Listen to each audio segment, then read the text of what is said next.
어머님 이렇게까지 하셨어야 합니까?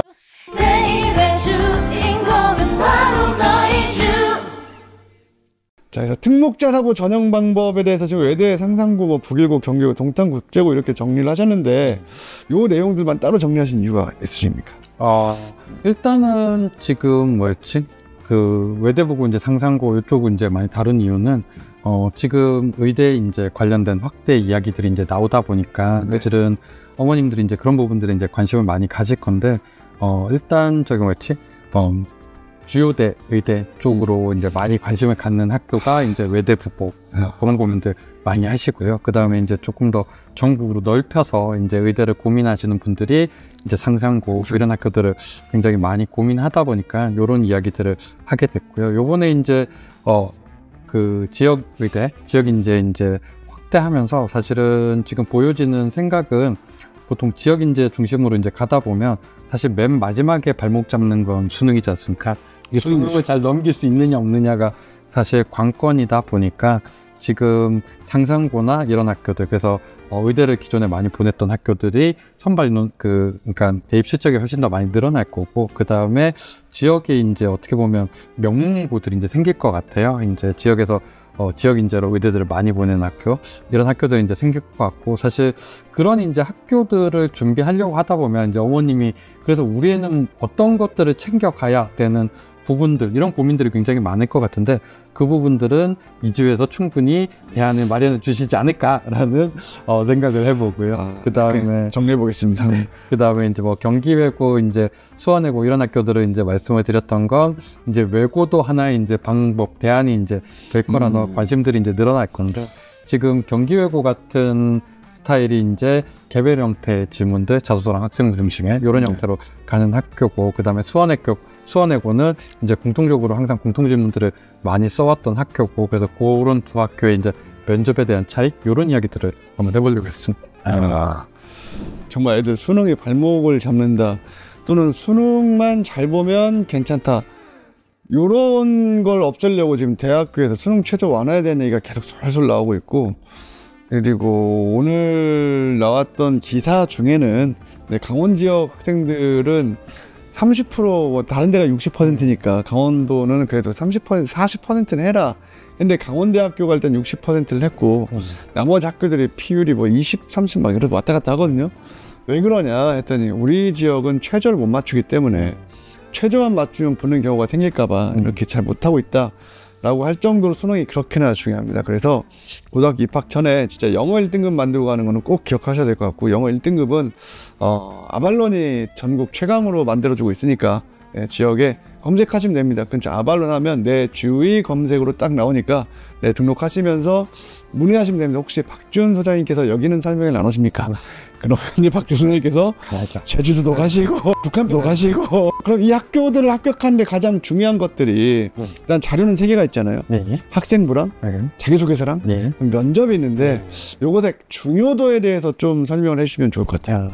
일단은 모든 학교들은 사실은 면접 점수가, 그러니까 그 정해져 있는 수치 말고 실질 반영 점수를 놓고 보면 면접 점수가 제일 높고요. 사실은 이 면접 문항이 나오는 것들을 이제 사실 자소서 기반으로 이제 나오다 보니까 자소서가 이제 면접 문항을 만드는 거다. 그래서 두 번째도 중요하다라고 보시면 되고, 이 자소서에 대한 신뢰도, 그러니까 저번에도 그런 얘기를 한번 드렸던 것 같은데, 이게 자기를 소개한 글인지 아니면 자신이 쓴 자소설이라고 하죠. 소설인지 이거를 이제 판단하기 위해서 학생부를 보는데, 그러다 보니까 이제 세 번째로 중요한 게 학생부다, 이렇게 보시면 됩니다. 아니, 면접 복장은 안 중요합니까 혹시? 면접 복장이 제가 이제 드는 생각 중에 하나가, 평가자들이 교사예요. 그러다 보니까 평가자들이 바라는 게 학생스럽게 입고 오기를 바래요. 일단 교복은 안 되잖아. 교복은 안 돼요. 왜냐면 이 학생의 학교가 노출이 되다 보니까. 그래서 교복은 못 입고 오게 돼 있고요. 그런데 이제 좀 학생스러운 복장 정도면은 면접관은 이제 충분하다라고 생각을 하는데, 이제 제가 예전에 이제 면접을 보다 보면 이제 그런 친구들이 있어요. 한 친구는 제가 이제 명품에 관심이 없다 보니까 명품을 몰랐는데, 나중에 걔 끝나고 나가니까 옆에 선생님 그러더라고요. 쟤는 명품으로 온몸을 휘감았네요 라고 하길래 그런가요? 전 몰랐어요. 그런 친구도 있고, 어떤 친구는 여학생이었는데 검은색 정장을 한번 입고 왔어요. 그리고 여학생인데 머리를 뒤로 이렇게 딱 따매고 왔더라고요. 따매고 와가지고 앉았는데 와. 걔 꿈이 검사였어요.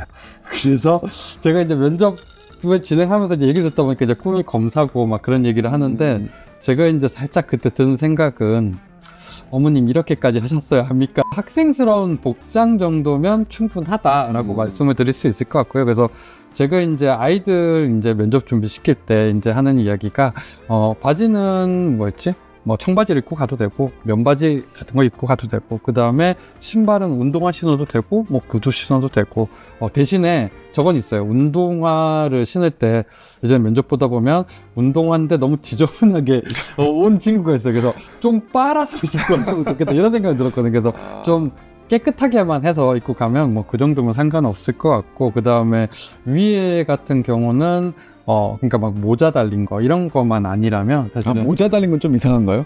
그거는 조금 예의에 좀 멀어지지 않을까. 이게 면접실이라는 게 끝내는 한국 사회잖아요. 한국 사회 이제 면접실이라는 게 그래도 기본적인 예의는 좀 갖춰야 되니까 그래서 모자 달린 거는 좀 아닌 것 같고 이렇게 또 오늘 제가 무례하다는 걸 스스로 자각을 그건 것 같아요. 그냥 교사랑 학생의 관계라면 모자 달린 거 입어도 뭐 후드티 같은 거 입어도 상관이 없는데 문제는 이건 면접실이기 때문에 거기까지는 좀 아닌 것 같다.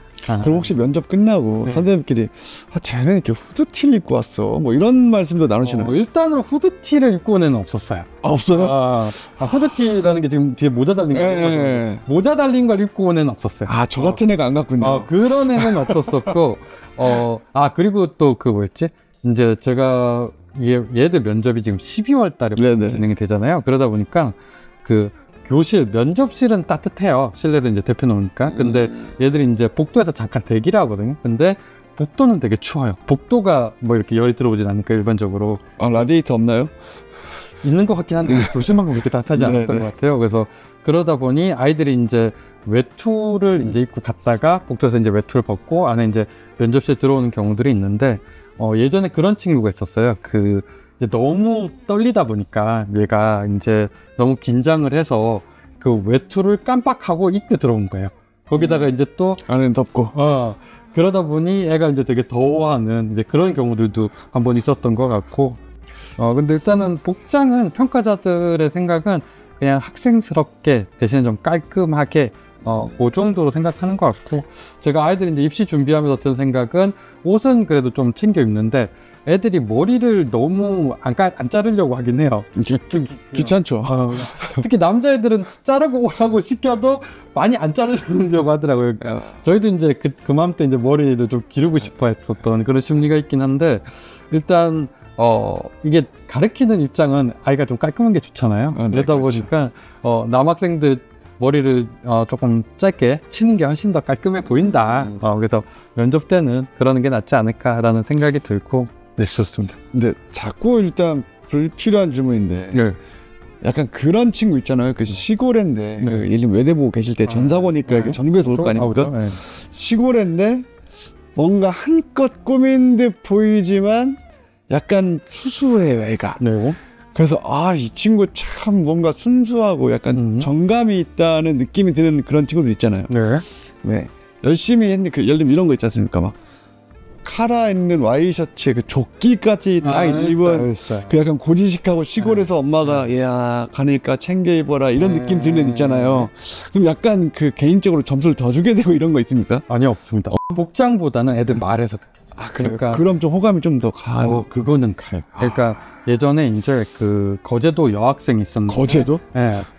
이제 섬에 살던 이제 여학생인데 이제 작가가 이제 꿈이었던 애 이제 그런 애들 이제 면접을 보면 일단은 되게 많이 떨어요. 보통 그런 애들이 되게 많이 떨고 그런데 이제 해왔던 활동들 보면 이제 뭔가 주변에 도움들을 많이 못 받다 보니까 본인 혼자서 뭔가를 한 거거든요. 그러면은 이제 그러니까 뭐 그런 글들을 본인이 직접 써서 이제 인터넷 사이트에 한번 올려보고 이런 활동을 했다라는 것들을 봤을 때 그러니까 그 애틋함보단 이런 것 같아요. 얘는 우리 학교에 와서 우리 시스템에서 뭔가 한다면 더 많은 걸 해볼 수 있겠다. 그래서 얘한테는 이런 기회가 있는 게 맞겠다라는 생각이 들기도 하고요. 예전에 이제 학교에서 외대 보고 있을 때 이제 서류 평가할 때도 그런 얘기가 있었어요. 그러니까 어떤 친구를 이제 평가를 했는데 그 평가 점수에 이제 조금 차이가 발생을 했거든요. 그 면접관마다 점수 차이가 있을 수 있으니까. 그렇죠. 그래서 같이 이제 토론을 했는데 이제 그때 나왔던 이야기가 이 아이의 학생부들을 보면 얘는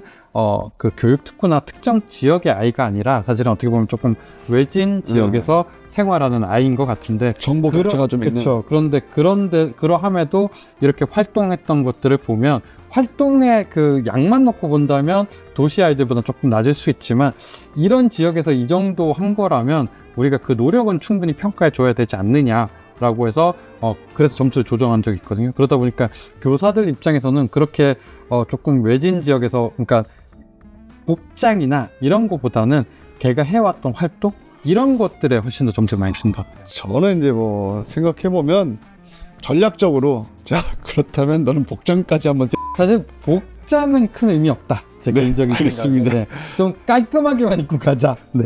자 다음 이제 자기소개서 얘기를 안 할 수가 없습니다. 네. 전사고의 경우에 학교마다 자기소개서 바라는 것들이 좀 다르고 그 다음에 광역자 사고 같은 경우에도 대부분의 문항이 대동소이하지만 그럼에도 불구하고 좀 선발되는 아이들이 약간 차이가 있다는 느낌이 좀 있어요. 네. 근데 우리가 이제 다룰 거는 전국단위 자사고 네. 딱 두 개가 아니, 세 개인데 사실 그 민사고는 약간 저는 너무 까다로워서 이거 하려고 그러면 특집으로 한 5시간 찍어야 되니까 외대부고랑 그다음에 상상고 두 개를 딱 예를 들어 설명해 주시면 될 것 같아요. 일단은 자기소개서는 교육부에서 만든 거는 기준은 자기소개서 이제 문구가 크게 2개 항목으로 쪼개져 있죠. 그래서 자기주도 학습 영역이라는 게 있고 그렇죠. 그다음에 인성 영역에서 2개 영역으로 돼 있고요. 자기주도 학습 영역에는 이제 지원 동기, 입학 후 졸업 후 계획, 그다음에 자기주도 학습 경험 요것들 이제 쓰게 돼 있고 인성은 이제 인성 경험을 통해서 이제 배우고 느낀 점 이렇게 해가지고 5개를 쓰게 돼 있다. 그래서 이렇게 보면 될 것 같고 그래서 경기권은 사실은 교육부 요 양식을 그대로 가요. 그러다 보니까 경기권에 있는 학교는 외부도 다 똑같다라고 정확하게 똑같다라고 보시면 될 것 같고 이제 각 지역으로 이제 내려오다 보면 이게 끝내는 고등학교에서 이제 요강들을 만들고 이런 것들 할 때 교육청이랑 협의를 해야 되는데 경기도 교육청은 이런 것들을 이제 수정하는 걸 싫어하다 보니까 그대로 가는 거고 이제 타 지역으로 가면 이제 그런 부분들 좀 인정을 해주거든요. 그래서 상상고 같은 경우는 보면 자기주도 학습 경험에다가 이제 전체 1,500자에 한 1,000자를 투입하게 돼 있고 그 다음에 인성을 이제 500자를 쓰게 돼 있어요. 그러면 지원 동기랑 입학 후 졸업 후 계획이 없어요. 없는데 사실은 지금 상상고 같은 경우는 남학생들을 굉장히 많이 뽑잖아요. 여학생보다 이제 남학생들이 되게 많고 제가 그래서 설명회 할 때나 이럴 때는 이렇게 말씀을 드려요. 공부만 열심히 한 중3 남자애들은 지원 동기와 입학 후 졸업 후 계획이 없다. 사실 일반적으로 이제 아이들이 그 나이 때 그런 것들을 깊게 고민하는 친구들이 많지는 않거든요. 그러다 보니 그런 부분에 이제 쓰는 문구들이 좀 아깝다라고 생각을 해서 없다라고 생각을 하시면 되고요. 그 다음에 대신에 상상고는 이제 책 3권을 읽고 그걸 통해서 이제 느낀 점들 이런 것들을 쓰는 공간이 있어요. 아 이거 너무 까다로워요. 왜 까다로워요? 그게? 예전에 이제 서울대도 이렇게 있었으니까 뭐 500자 3개, 뭐 300자 3개 막 이런 식으로 지금도 이제 요걸 쓰려고 그러면 책은 사실 뭐 동기가 있습니까? 재밌어 보이는데 이렇게 읽을 수 있는 건데 맞아요. 읽어봤더니 이 내용이 참 좋아. 그래서 이 내용 가지고 내가 이런 생각도 하고 저런 생각도 하고 이제 이렇게 쓰면 저는 딱 좋겠는데 주제가 그러니까 그 제시문이 동기가 있어야 돼. 전 이게 너무 어려워. 동기가 재밌어 보여서 읽었어요. 이거면 돼요. 아 그래요? 재밌어 그러니까 보여서 상상고에서 원하는 이 책은 이거예요. 그러니까 상상고 이걸 할 때 보면 애들이 되게 어려운 책을 쓰려고 해요. 그리고 뭔가 대단한 동기가 있어야 된다고 생각을 해요. 근데 상상고에서 바라는 건 니네가 바쁘고 시간 없는 건 아는데 그래도 책은 좀 읽어야 돼. 그리고 그렇게 살아왔다면 그래도 너한테 의미 있었던 책은 한 3권 정도는 나올 수 있을 거야.